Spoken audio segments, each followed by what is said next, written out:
folks, welcome back to another Vibe of the Week where we get to wonder, plan, and explore the week ahead with this astrological forecast in mind. My name is Latoya from Emerald Astrology, and I'm super excited to talk with you about April 28th through May 4th and what this week is all about.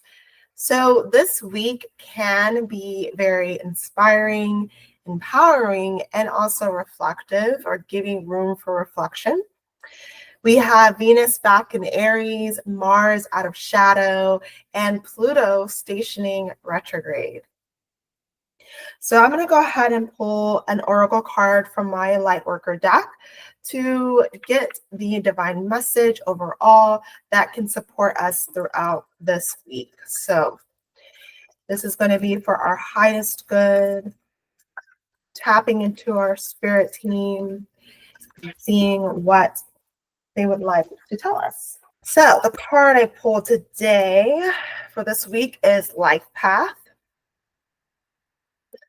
and Seventh Ray of Ritual, Order, and Ceremony.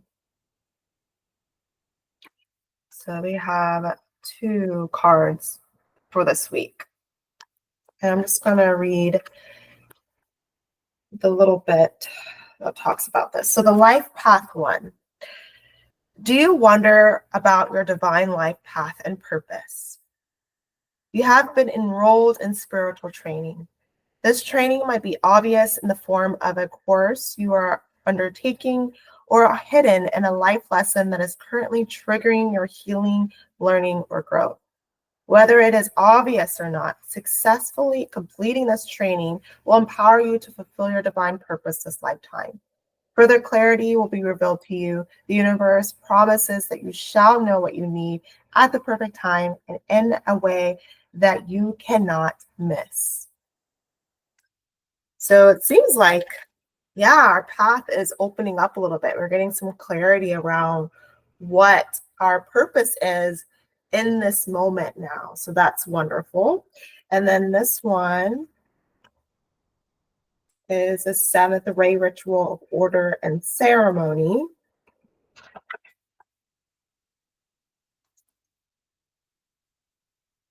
So this one says, when the gift of the seventh ray enters your life, something new is being formed, something that will benefit your world.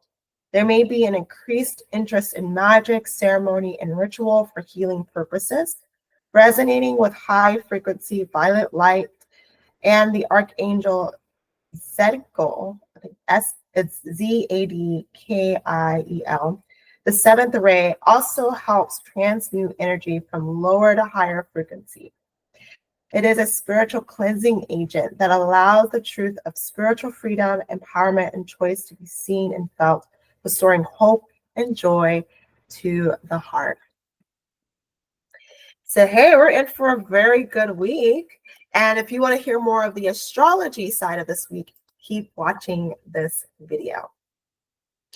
So to start off our astrological week, or the energy of the week, we have the moon in Gemini on Tuesday, April 29th. So the moon ingresses in Gemini and it's waxing. It is a great moon actually to gather with folks that are like-minded and discuss your goals, or the things that interest you, and discover new, exciting, interesting, intriguing ideas with people that are knowledgeable and are willing to share information. And this would nourish your soul. So the moon talks about our soul, what's nourishing, dealings with everyday people or local people. So this is really great moon to really dive into some new information. That could be through podcasts, that can be through just gathering with folks, that could be studying and reading. All these things, it will fulfill that moon in Gemini, just that stimulating the mind and getting you excited to learn. So that will be the best expression of that moon in Gemini. But there can also be that tendency of gossip and not doing anything with that information. So we want to be careful not going to that, that downfall with moon in Gemini. So that's the next couple of days that we have this. And then on Wednesday, on April 30th, Venus ingressed back into Aries midday. So Venus is a planet of values, love, and relationships and money and self-worth. So she is back in Aries and just typically not perform well in Aries because this is considered detriment. And so basically what that means is that Venus has to fulfill her role of money, love, relationships, I guess compassion. She has to fulfill this role in unusual ways, and or just like ways that is not stereotypical of Venus, which we know Venus could be is about receptivity, softness, and the stereotypical feminine archetype. But with her in Aries, this woman is very strong, is very opinionated, is willing to fight if she has to for her right, in the name of her, sense of self-worth. And she fights for what she wants and believes in herself. And if no one else does, she will do it for herself. And so this is like that Amazonian woman archetype that Venus in Aries represents. And so she is back after being retrograde in Aries and Pisces, so from March 1st to April 13th. So we want to think about what we've been wrestling with internally in regards to our relationships and our values and what we think is ourself and our sense of worth and what we are worth, that in reflection of money. And now that she's back and she's direct, we're able to implement all that we have learned between March 1st through April 13th and basically shine brightly here and not back down from getting our needs met, getting what we desire. We're willing to fight, we're willing to defend, we're willing to protect what is valuable to us and our sense of worth and value. So honoring this about yourself is really important, and just know that you're channeling this energy starting April 30th. So she'll be here for, I think it's about like a month and a half. Venus is within Aries. So yeah, you're going to have that fiery energy in your relationships and protecting your money, protecting your bag, and figuring out ways to explore new ways of expressing your sense of value and worth and relationships. On Thursday, May 1st, Moon ingresses into Cancer. So she is in domicile. She's in her home. She's comfortable in Cancer.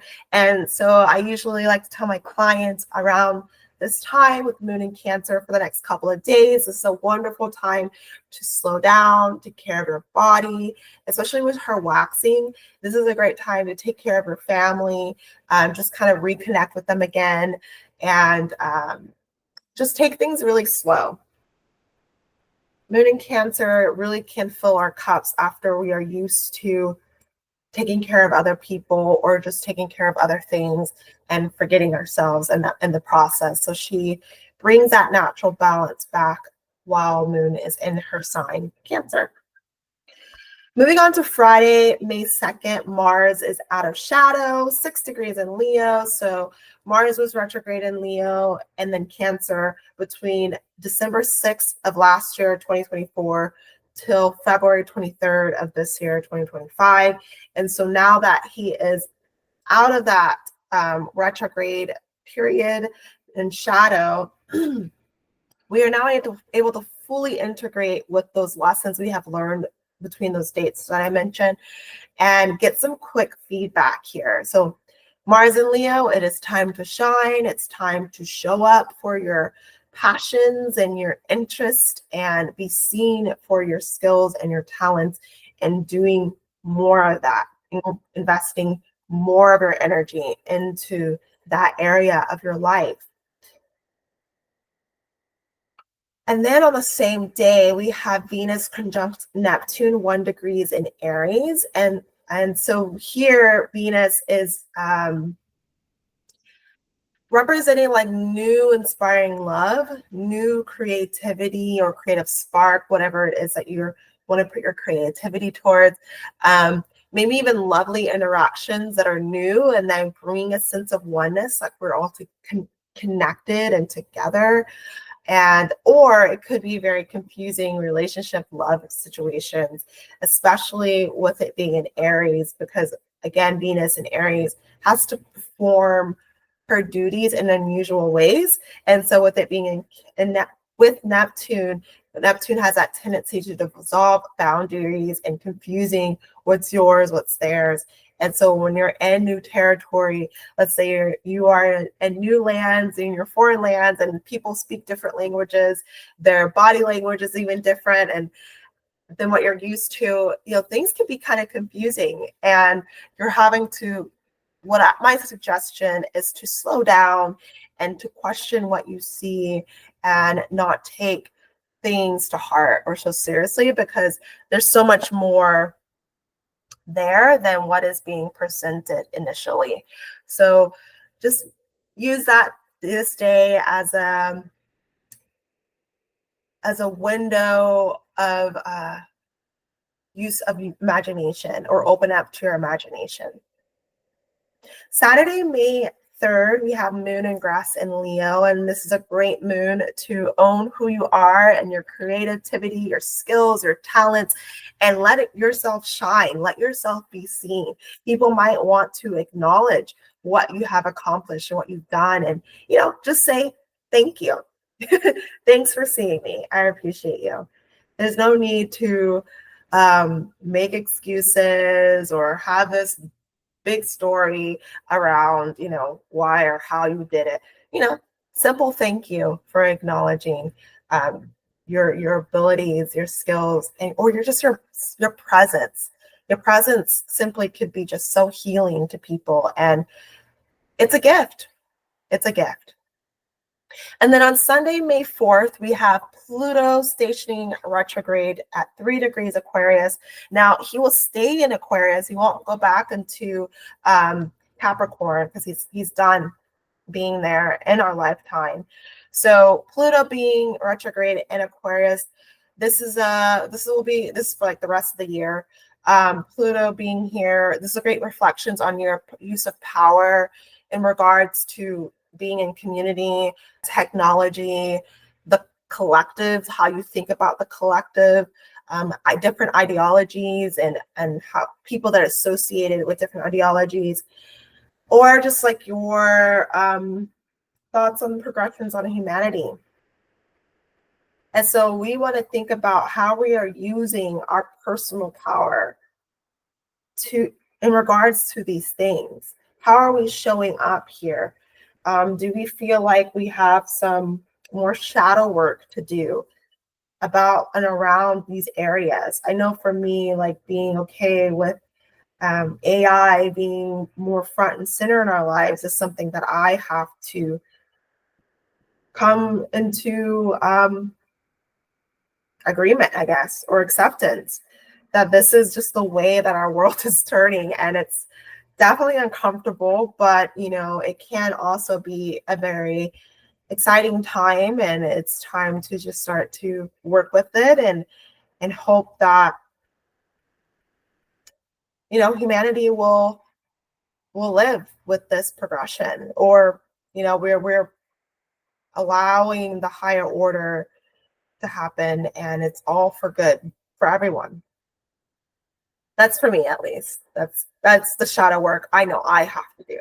So with Pluto going retrograde starting May 4th and then through the rest of the year, this is a great time to do that shadow work and really think about, how do you feel about community, your community? How do you feel about technology and your use of technology? How do you feel about the ideology that you subscribe to, or that other people subscribe to? And do you feel like you have to win them over on your side? And if so, why? Why is that necessary? So doing this shadow work is going to be really important, very pivotal, as Pluto goes retrograde and helps you dig up the shadows that have been lurking in your own mind. So that is the vibe of the week for April 28th through May 4th. I hope that this video has been helpful. And if you need support, if you want to have more support, I have a Patreon that is available to you. I have 3 different tiers, the Moon Fan, the Astro Devotee, or actually 4 now. So the Moon Fan, Astro Devotee, Tarot Goddess, or the Stargazer Sanctuary. All of these have different offerings available, from getting the moon transit videos, so what is the new and full moon about and how to work with that, to having your full birth chart reading, year ahead forecasts, and monthly calls to support you on your path. So just take a look at which tier works for you, and subscribe, join, and I will be super excited to have you on the other side. Other than that, I hope you have a great, fantastic week, and I will see you on the next video. Bye.